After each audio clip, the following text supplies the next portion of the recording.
Cheers. Cheers. Episode 201. With the arrival of the railroad, Medford is the largest city. Are you laughing at the way I said railroad? Railroad. Oh, that'd be so funny if I read the whole thing upside down. Rogue residents stock that. Rogue residents stark. If I'm self-diagnosing, I'm fabulous. Residents went mythic. And the one thing the police knew for sure. I can't believe you wrote this. Oh, you missed that day in kindergarten too. I did. Damn. Bong. I'm Kathy with a K. And I'm Kathy with a C. And this is Killer Destinations. Today's destination is Medford, Oregon. Located in southern Oregon, just 27 miles north of the California border, the city was established in 1883 to coincide with the arrival of the railroad. Medford is the largest city in southern Oregon and is located in the Rogue River Valley, known for its natural beauty and recreational opportunities. It is also known for its pears. That's where Harry and David is located. Yeah. Favorite. I'm always pumped Love up it. when I get something from Harry and David. It's also known for being the gateway to the Rogue Valley wine region, where it's surrounded by numerous wineries and vineyards to explore. The city is also notable for being just an hour and a half drive from Crater Lake, a volcanic crater that is the deepest lake in the United States at 1,949 feet. Its proximity to this national park makes Medford a sought-after destination for adventurers and nature enthusiasts. And maybe the biggest claim to fame, and I love this one, is that it's rumored that Bigfoot has been there.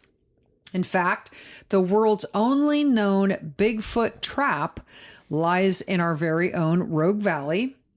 A local miner claimed to have found human-like tracks in his garden that were over a foot and a half long. So in 1974, the now defunct North American Wildlife Research Team built the Bigfoot trap and kept it baited with carcasses for 6 years. I hope they were animals they found in the forest. Yeah, or like roadkill. Yeah, I hope the same thing. But not surprisingly, the trap never caught Bigfoot.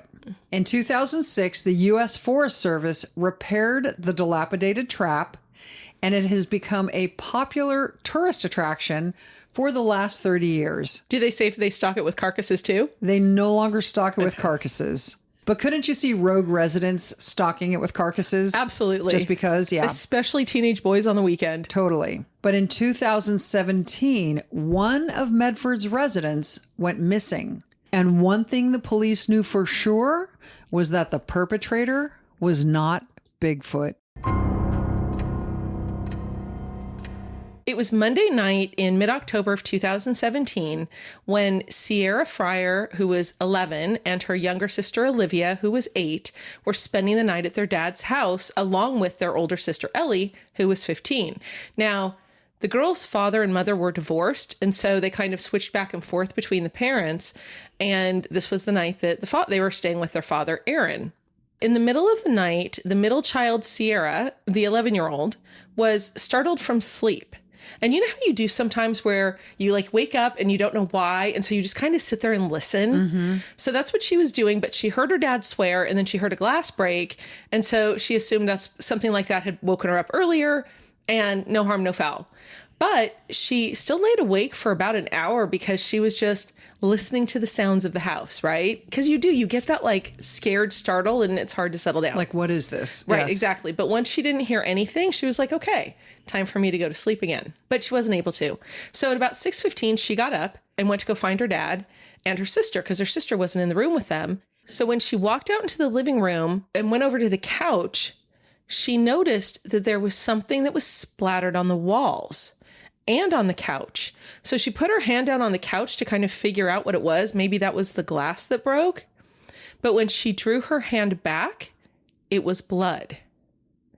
And then she realized what was on the wall and on the floor was also blood. So she ran into her dad's room and he wasn't there, and neither was her sister Ellie. This is the 15-year-old older sister. So she's kind of freaking out at this point, understandably. All she has with her now is an 8-year-old. So the first thing she did was she called her dad's girlfriend, a woman named Michelle, and said, my dad and Ellie are missing. I don't know what to do. Michelle said, it's okay. I'm going to come over. Let's just figure out what's going on. And so she did. Michelle was over there. And when she saw the scene and the copious amounts of blood, Michelle took Sierra and 8-year-old Olivia, and they went over to the mom's house. Who was just a couple blocks away. Right. And so this is the mom of all 3 girls, of Ellie and Sierra and Olivia. So they go over there, they tell the mom what happened, and the first thing the mom did was she called 911. And she said, okay, something's going on. I don't know what happened, but my ex-husband and my oldest daughter are missing. So they send police out to do a welfare check at the same time that they send out a missing persons alert for 50-year-old Aaron Fryer and his 15-year-old daughter, Ellie. So when police arrived for the welfare check, Kath, they showed body cam on several of the different things that I watched. And what it showed was the police officers walking into the front door, and there was significant blood spatter on everything. It was all over the walls. It was all over the floor. There was a lot of blood on the couch. It was actually, there was a big puddle next to it, and the couch seemed to have a lot of blood already in it. And then you hear one of the officers say to the other, is that brain matter? And the guy looked and said, yep, it's brain matter. And the only reason I knew it was is because in the video, they blocked it out so you couldn't see it. Exactly. So they knew that somebody had been significantly injured in the house. They just didn't know who, or if it was both Ellie and Aaron. Starting from the couch, they saw a blood trail that went from the couch out the front door onto a sidewalk. And then from the sidewalk, it went back through a gate into kind of a dirt area, which is where a car is usually parked. And they saw that's where the blood stopped. And that's where the fresh tire tracks were, because Aaron's silver Mercury Marquis was missing. So at 7:40 in the morning, the Medford police dispatched the Major Assault and Death Investigation Unit to come to the home, start their forensic investigation, and just get moving on things.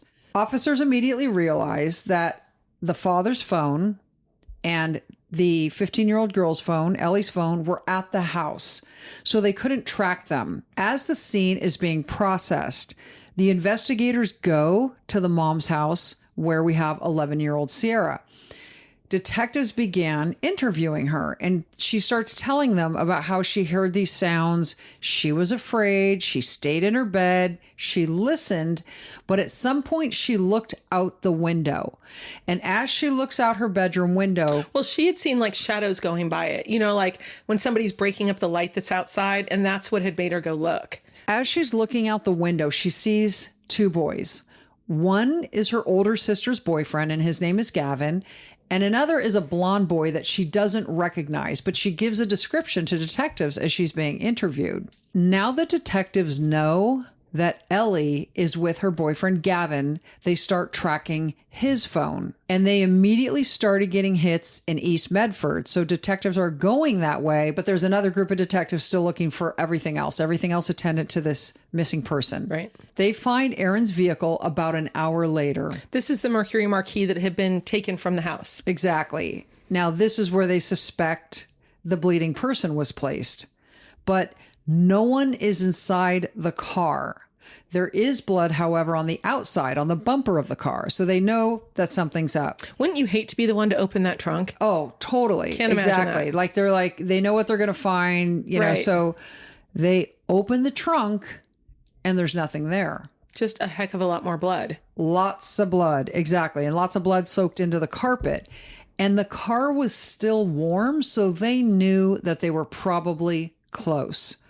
Where was the car found? It was just found off of a kind of rural road on the outskirts of Medford that looked like it had just been stashed somewhere among trees. About an hour after finding the car, and this was 4 hours after the missing persons report goes out, patrol officers see Gavin walking down the street. But he isn't alone. He's with Ellie, and he's with the blonde boy that Sierra had described to a T. Since Ellie was safe, Detectives obviously knew that the blood in the house and in the car belonged to her father, Aaron. Which obviously meant that if he were still alive, they were running out of time to find him. Mm-hmm. So detectives take these three to the police station and they put them all in separate rooms, as one does. They actually put them in separate patrol cars, too. Oh, that makes sense. They separated all three initially, detained them. They weren't arrested. They were detained, put in separate cars, and then taken down into separate rooms. Although sometimes they want people in the same car because it's, being recorded. Yeah. Just leave them there to sit for a minute while you go talk to somebody else. Exactly. That's what I do. So the first person police spoke to was the blonde boy that Sierra recognized as being with her sister's boyfriend as they walked past her window in the wee hours of the morning. He told police his name was Mike, but the police knew it wasn't Mike because they had responded to a burglary call a few weeks prior. And it was a burglary that had supposedly taken place at his grandparents' house. And the grandparents told police that they thought their grandson was stealing jewelry. So police already knew that his name wasn't Mike. His name was Russell Jones II. And Russell had spent the better part of his life in foster care. Isn't that right? He had, and I didn't find any explanation for it, where his parents were, why the grandparents didn't have custody, whatnot. But he had spent the majority of his life in foster care. When they put Russell II into this interrogation room, they actually didn't stay and talk to him. They left him where he was. My guess is to think about his life choices. I think they just wanted to see what he was going to do. He knew there was a camera that was on. He knew there was a microphone that was on. And they just kind of left him there and they went to go look at the monitor in the bullpen of the detective's room. He was bizarre because when the detectives were not in the room, he would look at the camera and say bizarre things. Yes. Like he said. And said it strangely. Like at one point he said something with a British accent. Yeah. It was like. But like the tone of his voice was strange. Yes. At one moment it might be a little bit passive. The next it's very aggressive. His facial expressions would change from calm to like his face screwed up in anger. And it was almost like you were watching a play where somebody was overacting. Yeah, absolutely. And it was disconcerting to watch this guy. But he would say things like, I know everything I'm saying is being recorded and I'm saying these things on purpose. So one of the things he said is, we can do this the nice way and we can negotiate, or we can do it the hard way and I could release my bipolar, which actually you don't want that. Make a deal or I let out my bipolar, your choice. I wish I could do justice to the way he was saying it because it's just the way it came out was so aggressive and creepy. Like you kind of felt like if somebody else was there with him, he would have unleashed his bipolar. Yeah, like it was, because he would be like, we can do this the nice way and negotiate, or we can do it the hard way and I'll let out my bipolar. Right. But he did it much creepier because I can't do that. But oh, Petunia, I bet you could if you tried. I could. I bet I have. Yeah, but it's like you're listening to him and you're like, is he acting or is this real? Like, so it was one of those funky situations. But he did say two funny things. Oh my God, yes, he did. So one of them was looking at the camera again, like he's just having this conversation. He said, hey, I'm not the one with the donut fetish. And I know you need coffee with your donuts, but I don't have that fetish. Right. And then I know I shouldn't laugh at this especially was funny. Dad's LAPD, your husband. This is what it is. He told a joke. It's almost like a knock-knock joke, but it wasn't. Yeah. What do you call it when a police car is being towed by a tow truck? Pulled pork. It was funny. Yeah. And it kind of came out of nowhere. And it turns out that Russell, who was 22 years old at the time this all went down, actually did have bipolar disorder. And wait, 7 years older than Ellie too. Like he was significantly older than she was at that. I mean, just at that point in life. Yeah. And he was also autistic, but very high functioning.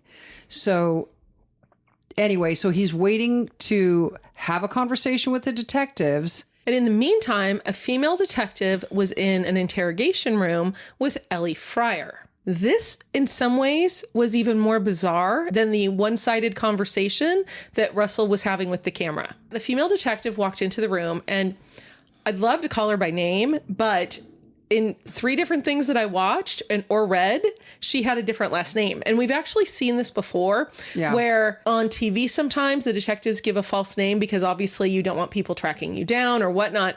But I couldn't tell you what her name was. So it's just the female detective. And a lot of times the shows also give different names for like moms and dads, family members. They make up new names. Right. Even though if you read the newspapers, you'll find it. Right. That's actually how I found it that one time. We did an episode on Kara Knott out of San Diego. Amazing episode if you haven't seen it. But the reason I found out the detective's name is that it was in the court records. Yeah. And so that kind of gave it away.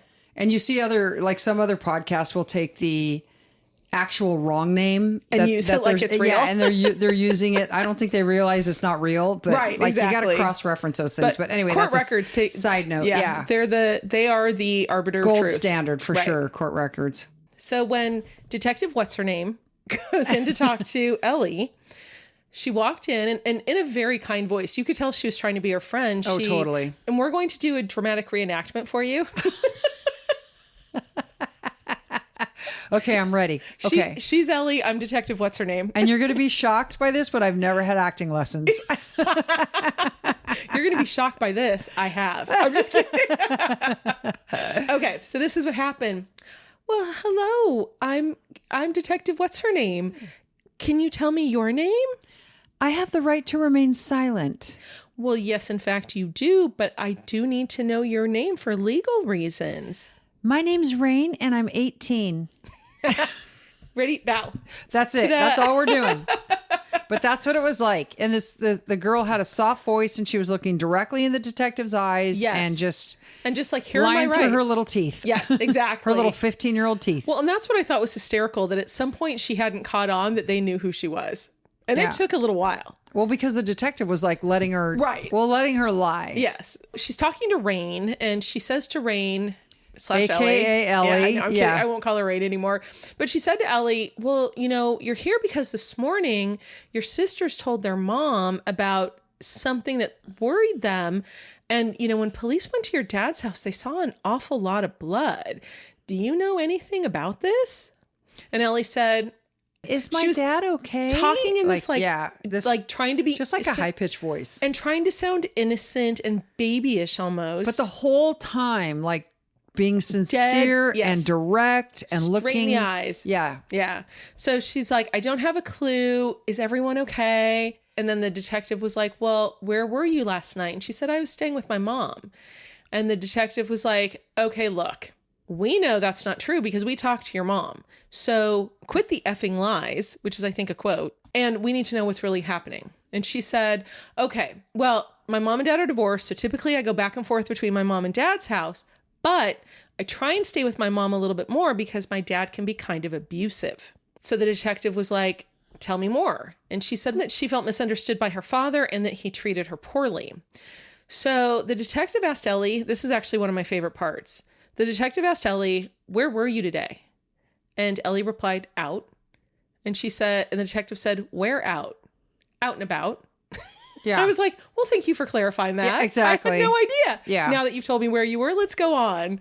Then Ellie was asked, well, who are you with? And again, she refused to give the names. Yeah. She's like, I don't want to say their names. And didn't she say I don't have to say their names or I don't have to tell you their names? I don't remember if it was I don't have to or I don't want. But here's the thing. When I was watching the interview, like I only saw like bits and pieces of the things that you saw, but I'm watching the interview and I'm thinking to myself, what 15-year-old doesn't answer a detective's questions? Who isn't scared in that office? Yeah, and or in that room. Ellie did not appear to be frightened.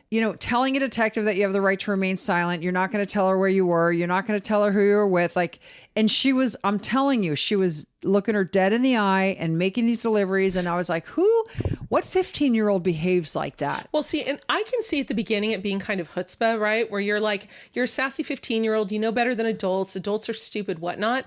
But you don't look them in the eye and lie to them about everything for that long. Right. So like that's more so of like confidently. I don't have to tell you. I have the right to remain silent. That I could see. Because she keep going. Yeah. So the detective was like, okay, the jig is up, as you were saying. That was like they had been in the interrogation room a long time before the detective really was like, okay, here's the deal, Yeah. But so I'm not going to say impressed. Impressed isn't the right word. Like horrified / impressed / shocked. I don't like impressed, but I know what you're trying to say. Yeah. I mean, just like, dang. yeah. Yeah. She's 15. I don't know if I'd have that, you know, if Yes, you would. you know, not at 15. No, as an attorney Nowhere. now, obviously, you would totally do it. But actually, there's a lot of adults who aren't attorneys who would not do that. Right. Like you feel like you have an obligation to answer questions and all this kind of stuff. Which you do not. And that's why people lie and get in trouble. But well, and it's why people say things they shouldn't, obviously, because they don't know that they can just say, I want an attorney, I'm not talking to you. And then just sit there and just, you know, ask for Diet Coke. Right. And French fries. And cigarettes. Maybe some chocolate. Not that I've done that. Anyway. I'd be like, do you have any See's candy here? Exactly. We'll answer questions for food. So then the detective asked Ellie about her boyfriend, Gavin, and said, hey, what does your dad think about Gavin? And she said, oh, he doesn't like him. And he told me I have to break up with him. Why? Ellie, at 15, was dating Gavin, who was 19 years old. Which, go dad. Yeah. The dad was like having none of it. So the detective was like, well, tell me more. And she said, well, you know, like I said, my dad, I didn't like him. Both my parents were really controlling, which I think means they were parents of a teenager. Right. And she said her dad was verbally and physically abusive. And she actually said, Kath, that a few times when her dad got mad at her, he would grab her by the throat and push her up against the wall. During this time, Ellie was talking in a very high-pitched, kind of baby-like, wow, what happened to him type voice, which is just annoying. But the detective then started to get real with her and tell her what they knew. And Ellie's voice changed. And it went from this to what? What do you want to know? And it became much, I mean, it wasn't that big a distinction, but it became much flatter. She wasn't trying to fool her anymore. She wasn't trying to put on the, like, I'm a little innocent baby doll. Mm-hmm. It was, okay, things are real. So the detective started telling Ellie, look, here's what we know. We know that you were trying to move out with your boyfriend. We know that you were taking clothes out of your house. And so what they would do is they would pack a bunch of Ellie's stuff into a bag and she would hand it to her boyfriend out of her bedroom window. Right.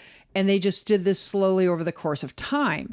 And so it had been about a week, I think, that they had been doing that. Was 2 it weeks? I thought it was, yeah. It was short, but it was not a day. Right. You know what I mean? No, definitely not. So basically Ellie says, look, the situation with my dad has gotten worse and I'm looking for a way out. So I started to plan to run away. And that's what you're saying. So she tells the detective that morning they were taking sort of the last of her clothing and things to her boyfriend's house. I have to assume he didn't live with his parents. Because do you think, like, if you had a 19-year-old son who brought home a 15-year-old daughter, would you allow that? Okay.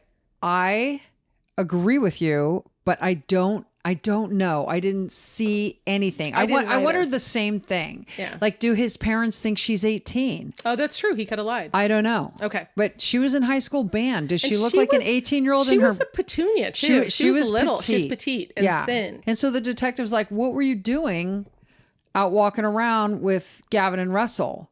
And she's at like 5:30 in the morning. Yeah. She's like, we had just taken the clothes out of my house and we were out and about getting food. So after hours of talking. And hours and hours. Yes. The detective basically says to Ellie, the blood all over the house is your father's. And we know you know that. And so Ellie basically comes clean. And she tells the detective that Russell, the blonde guy, attacked her father with a machete. And then she tells them where the machete could be found. It could be found near the Northern Walmart. Ellie is telling the detective, look, it was all Russell.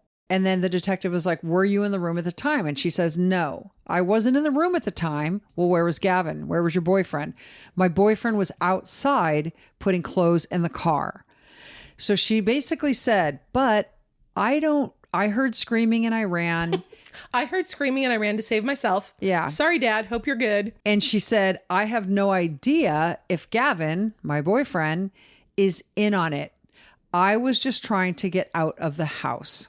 So now that we know that Russell is the perpetrator, according to Ellie, the detectives are still listening in the bullpen to his ramblings and just thoughts Yes, that he was having. exactly. His jokes. He actually, like, we had talked about, do we play some of it on here so that people can listen to it? But the problem is that if it's not in context, if you can't see him, it's actually kind of hard to understand. It's just like, why are they playing this? Mm-hmm. But it was funny in a sad kind of way. Oh, totally. As the detectives are listening, Russell stops from talking about their donut fetish and telling police jokes to talking about what might have happened to Aaron.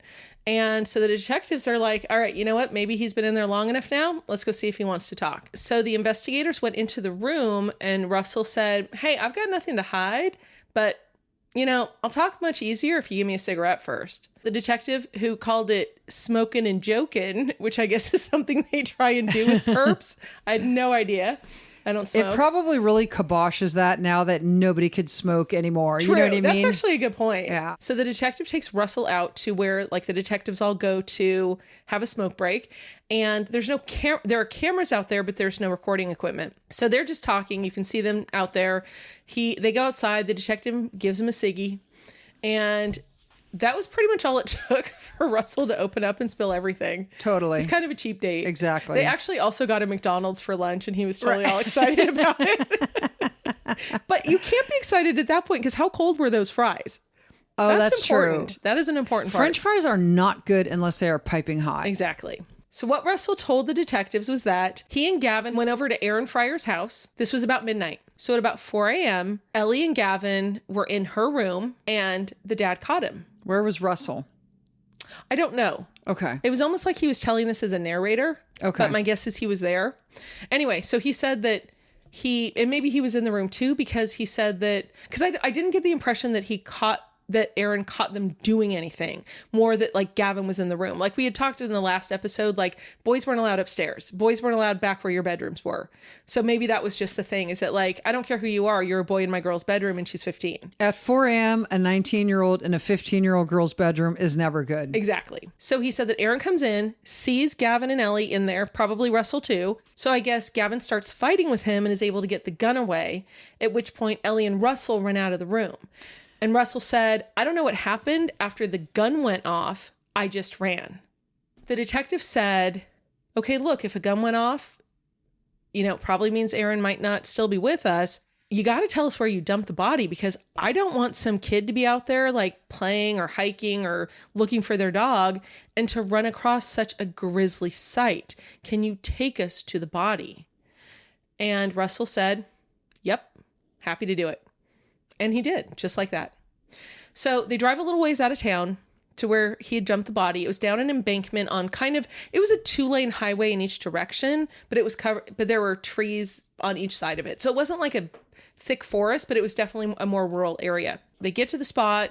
Russell says, stop, pull over here. This is where we dumped him. So the detective gets out of the car with Russell and they look over this embankment, and down the embankment about 20 feet, all the detective saw was a tarp. It was a green tarp. And he asked Russell, is that Aaron's body? And he said, it is. So they walked down, they pulled the tarp back and pulled a Tinkerbell fleece blanket back, which I have to imagine belonged to one of the two little girls. Right. Probably the 8-year-old. And inside of it was Aaron Fryer. He had clearly been beaten to death. His face and body were a mess, but the worst part was his head, because it had clearly been hit so hard so many times, it was caved in. And then up in the tree above it, about 8 feet above it, was a bat. 6 hours after starting their search for Aaron Fryer, tragically, his body was found. And there were no bullet wounds. So Aaron Fryer was described as somebody who would do anything for you and share anything with you, even though he didn't have a lot. Do you know who that reminds me of? Your younger brother. Oh, totally. He is the kind of guy where if you needed a soda and it was the very last soda he had, yeah, he wouldn't even think about not giving it to you. He's a super, super generous person. Yes, he absolutely is. According to friends, Aaron, if you needed something fixed around your house, yes, he was super handy and he would totally do it for you. That is my younger brother. Yes, and he's great he's an electrician. He can do anything. Yes. He could literally do anything handy. Oh, you need me to put in a cement patio? Got it. Oh, you want a rock wall? Got it. What about the flagstones? You need a new breaker box? Got it. And he did that for my sister. Yeah, he honestly, he can do you anything. remember when they got the hot tub and they're like, we need this hooked up? He's like, got it. Yeah. And then my older brother can't do anything. He can. He can litigate the heck out of anything. He's smart. He's funny. He's loyal as hell, but like not handy. Yeah, not handy. But that's okay. He doesn't need to be. You like have your younger brother. My dad's not handy anyway. Once Russell showed the detectives where Aaron's body was, they took him back to the station and they started saying, we need more information. And he basically said, look, none of this was my idea. This was Ellie's idea. And by the way, I was lying about the gunfight. I was lying about Gavin taking the gun from the dad and et cetera, et cetera. Which they would have figured out anyway once he was autopsied. Yeah, exactly. So here's the crazy thing. Russell tells the detectives that their plan was actually not to kill Aaron. The plan was to get chloroform, knock him out, tie him up, put him in an RV. Yeah, put him in an RV, drive him to, was it California? California. Yeah, as we said at today's destination, Medford was 27 miles north of the California state line. Yeah, and so they were going to take him to California, tie him to a tree, basically tell him he's been a bad dad for being abusive to his daughter. Right. And then they were going to leave and they were going to go on their merry way. Leave him to the elements. Right. And the animals. Yes. But the reason Russell and the gang, like Scooby and the gang, exactly, couldn't go through with this version of the plan is because you can't buy chloroform online anymore. Dang it. And this is how he said it. He's like, well, we couldn't do that because you can't buy chloroform online anymore. Like it was sort of like, oh, shucks. Just like in the past. Who knew? I could have gotten all the chloroform I wanted. I know. And I was like, oh my God, that's so crazy. It's a little scary. If that's in your Google search history, stay away from me. Anyway. Oh, okay. Well, maybe you shouldn't be here then. I mean, but I wasn't going to use it for bad things. So the detectives asked Russell why this had to happen. Why did this happen? Aaron seemed like a good guy, even though he was supposedly abusing Ellie. And Russell said, we had to do this. We had to do this to protect Ellie. Yeah, he totally saw himself as like that was his role, was to protect Ellie. Yeah. So now after Ellie and Russell, it is Gavin's turn. And the detectives, though, they weren't kind of pussyfooting around with him. They walked in and they said, look, Russell took us to Aaron's body. We have people out there recovering him and we know that he's deceased. And they said, look, we know you went over to the house to get Ellie out of a bad situation. This is no longer a matter of when it happened, where it happened, or even who was involved. It was now a matter of why did this happen? Gavin told detectives that a couple of weeks prior, he and Ellie had been at Gavin's residence when Aaron showed up. And he was banging on the door and telling him to open the door because he wanted to kill him, all these types of things. He may have found out, by the way, because this was something that we also discovered. Around this time, Aaron had actually reported Gavin to the police for statutory rape. Again, he was 19. His girlfriend was 15. That's a father who means business. It's a father who's very protective of his daughter. I actually appreciate that. Absolutely. Yeah. Gavin said, when all this happened, I called police to report it. And so the police looked in to see whether or not what Gavin was saying was true. Did Aaron show up at Gavin's house and at any point threaten to kill him? So Gavin didn't have a Ring doorbell. That wasn't any help to them, but they looked at Ring doorbells around Gavin's house to see if Aaron's car, this Mercury Marquis or Marquise, depending on who you are, to see if that car was seen in any of the doorbells around, any of the surveillance videos of businesses that were nearby, whatnot. There was nothing that picked that up. There was nothing to substantiate that Aaron had actually been at Gavin's house. Doesn't mean it didn't happen. They just weren't able to find anything. Gavin then starts telling the detectives what he knows about this verbal and physical abuse that was happening by Ellie's dad. He said that when he and Ellie started dating, which was about 4 or 5 months prior, Ellie had told him that her dad was physically and verbally abusing her. But it was just a couple days prior to this that Ellie had told him her dad was actually sexually abusing her.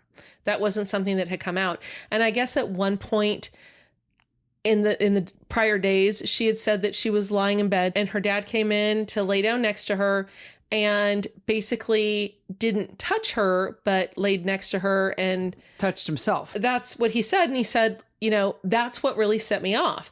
And on the night that Aaron was killed, Gavin said that he had received a text from Ellie that said, my dad's been really creepy and touchy-feely today. Like, this is bad. I need to get out of here. So they decided that night they were going to go pick up Ellie and her stuff and just get her out of there and move her to his place so she didn't have to deal with her dad anymore. The detectives don't stop, right? They keep interrogating him and what about this and what about that and double checking what's going on and whatnot.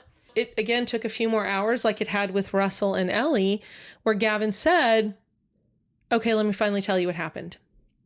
And he said that they went over there to get Ellie, and it's because of these reasons, right? It's because her dad was not only now physically and verbally abusing her, he was sexually abusing her. Gavin said he went into the house, Russell waited outside, saw Aaron, Ellie's dad, sleeping on the couch, and so Gavin went into Ellie's bedroom. And while he was in there, the dad woke up and went into the bedroom to talk to Ellie. And so Gavin hid behind the door because he said he didn't want to get the crap beat out of him like he thought was going to happen. And the dad was like, Ellie, why are you awake? What are you doing? And she said, oh, I just got up to pee. And he's like, okay, you're fine. I'm going back to bed. And he went back to sleep on the couch. I don't know why he was sleeping on the couch because there was a second bedroom there. Maybe that was where Ellie stayed when she was there. He was sleeping on the couch because he was afraid Gavin would sneak in. Yeah, that was my thought too. He was probably like standing watch for the 19-year-old. Exactly. You know? So while Gavin and Ellie waited for Aaron to go back to sleep, Gavin told detectives that Ellie handed him a bat. And they just kind of hung out in her bedroom waiting. And so when Aaron finally fell asleep again, Ellie and Russell took her stuff out to the car. And so Russell said to detectives, well, my plan was I was just going to walk straight out of there. Just going to go through the living room, walk out the front door, do nothing. But as he started walking out of there, he heard Aaron begin to stir. And he said, and I just acted on instinct and had the bat that Ellie had handed him and swung it at Aaron's body that was lying on the couch.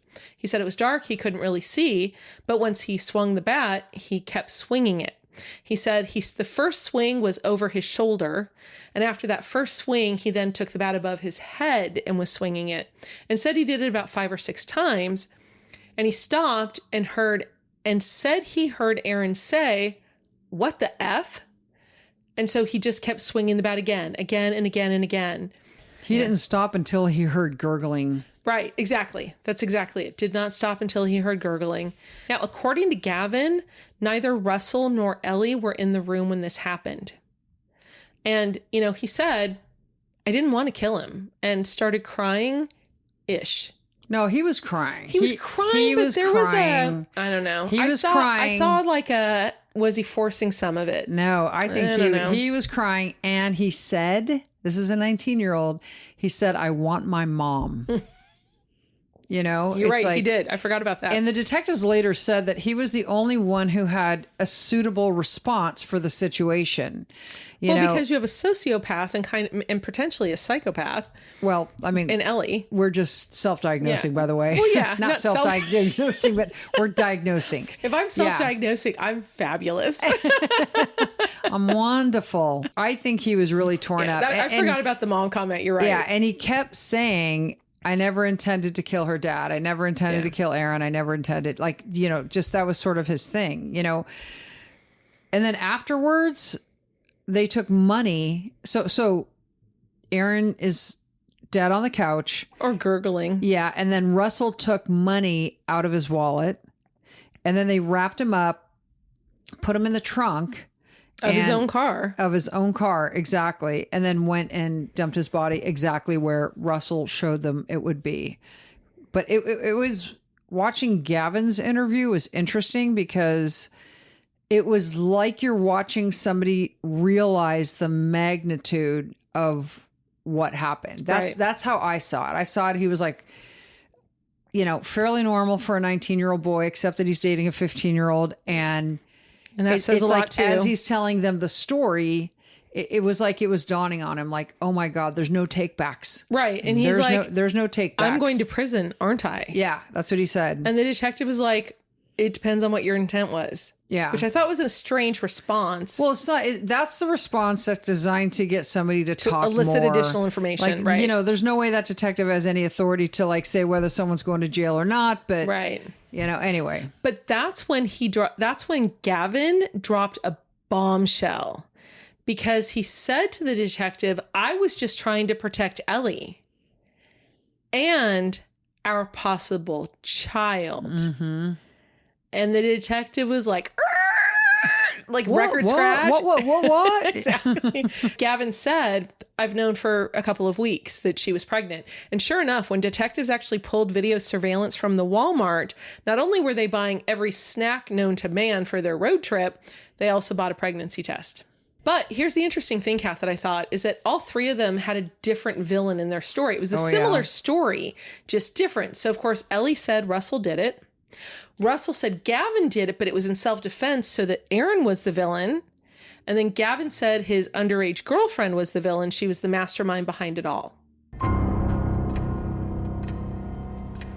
So even though the three of them were pointing their fingers at each other, Gavin showed detectives messages from Ellie. And to kind of boost his statement. Exactly. Like, sorry, Ellie was the ringleader. I really didn't want to kill her dad. And he would say every so often, Aaron was a nice guy. He was a good guy. Obviously, they didn't get along because Aaron couldn't stand the fact that Gavin was seeing his minor daughter. Defiling his minor daughter. Yes. Exactly. But it was like, again, the magnitude of the situation hitting him. But he pulls out his phone and he shows detectives a text message from Ellie. And one of them says, we need to make sure he's dead by the time we leave the house. And another one, she said, you want to kill him now, don't you? You can kill him in less than a minute, right? That kind of thing. Right. So detectives searched Gavin's home and they found a drawing that was in Ellie's hand, and it was a diagram of the house. And there was indications on where the cameras were located because Ellie's dad lived in a house behind a house, essentially, and his home sort of abutted the back alley. Right. And Ellie was saying, okay, the front house has cameras and they're here and here, so you got to be careful, blah, blah, blah. And here's where you enter my dad's house. Here's where all the different rooms are, where he's going to be, where the bedrooms are, whatnot. Yeah, there was a full schematic of the house layout. So not only did they find this drawing by Ellie, but they also found a piece of paper written in Russell's handwriting, the blonde. Okay. And it says, Is that why you're pointing at me? yeah, exactly. And it says murder plan B. And it has all of these sort of elaborate plans. Delusional almost. Okay. So one of them was lease the front house, something like that. Like be a renter in the front house. Get the RV put in your name. Repair the RV. Right. Yeah. Gas it up, put new wheels on it, like very specific plans about the RV, because again, they were supposed to be driving Ellie's dad to California to tie him to a tree. But before that, if you'll recall, it also said, go to Mr. Fryer's house, kill him quickly. Yes. Do you remember that? Yes. So it kind of calls BS on his plan to drive to California. I think they did plan to do it. Well, there was a lot. There were like 4 bullet points about an RV. Right. But it was underneath killing Mr. Fryer or Aaron Fryer. But I do think that was where the BS came, is that I think they fully intended to flee to California or dip to California. But I think they planned to do it without Mr. Fryer in tow. Well, I mean, just because it was written in that fashion doesn't mean that Plan B was organized. Yes, it does. Do not make me think that's not true. Oh my Super gosh. organized. Even in that, that mind of his. So anyway, what they didn't find was anything written by Gavin. Correct. The boyfriend who actually admitted to being the one who killed the dad with the bat. So all 3 of them are charged with murder and conspiracy to commit murder. Right. And the detectives to this day believe that Ellie really was the mastermind behind everything. 15-year-old Ellie. And by the way, she really wasn't pregnant. It doesn't mean that they didn't think she was pregnant, but she wasn't pregnant. She wasn't. And what the detectives believed is she used that as another way to manipulate Gavin into doing her bidding because, of course, if she was pregnant with his child, he would do anything he could to protect her. Right. Blonde Russell, who, as we said, had autism but was very high functioning and bipolar disorder, was deemed unfit to stand trial. He was not competent. But I am certain that his lawyer, in order to show his lack of competency and his appreciation of right and wrong, showed the interrogation tapes to the judge. Oh, I'm sure. And I'm sure the judge was like, okay. Ultimately, given time, the judge did rule that Russell understood the difference between right and wrong at the time of the murder. So in October of 2018, this is just a year after the murders, now 20-year-old Gavin pleaded guilty to murder and was sentenced to 25 years to life for murder and conspiracy. He will first be eligible for parole in 2043 when he will be 45 years old. Next up, just 3 months later in January of 2019, now 17-year-old Ellie also pleaded guilty to an adult charge of conspiracy to commit murder. Remember, she was just 15 at the time that this happened. She was sentenced to 25 years in prison, but she will stay in juvenile detention until she's 25 years old so that she can get access to programs and counseling and things like that, at which point she will then be transferred to an adult prison. And she's supposedly going to college. When she was sentenced, she started going to college. Right. She will be eligible for parole in 2041 at the age of 39. Now, in August of 2021... now 26-year-old Russell pleaded no contest to conspiracy to commit murder because, as Kathy said, he was deemed fit to stand trial, and he was sentenced to 15 years in prison. Ultimately, they decided that he knew what was supposed to happen. Ellie had told detectives that Russell had killed her father with a machete. Sure. That's what we said. Apparently, that wasn't just out of thin air. They actually had a backup plan to use a machete to kill him if Gavin wasn't successful. So there was no plan C, but that Correct. was apparently the plan C. It was yeah, exactly. He is scheduled to be released in 2031, scarily just 6 years from now, when he will be 35 years old. And one of the things that I think is important to point out, so at Ellie's sentencing hearing, the family was very divided, as you can imagine. Yeah. Her mother's side on one side of the courtroom, her father's side on the other side of the courtroom. Because of her allegations of abuse, which, by the way, detectives said there was no evidence of. But as you can imagine, it divided the family. It's such a horrible, horrible, horrible thing to allege against somebody, but I generally have a tendency to believe young kids when they say this kind of thing happened. And there was no indication of anything other than what Kathy described earlier. And so, again, detectives said this man did not abuse his daughter, but we do not know. Right. And one of the things we tried hard to find and couldn't find is, how did Ellie grow up? Like, we know her parents were divorced. We know she was overly mature for a 15-year-old, but we really couldn't find any solid information on why she presented the way she presented. And so I that disappointed me that we couldn't find that, but because it's always interesting. With the family split, so mom and grandma were on one side, the dad's family was on the rest. When after sentencing, the grandmother said, so this is her maternal grandmother said, that it was excessive to give her 25 years because even though she did need to be punished, she thought that was just too long a sentence considering what she had gone through. Now, Michelle Robinson, who was the dad's girlfriend at the time Aaron was killed, said simply, justice has been served. And thanks for listening. And tell your friends and subscribe.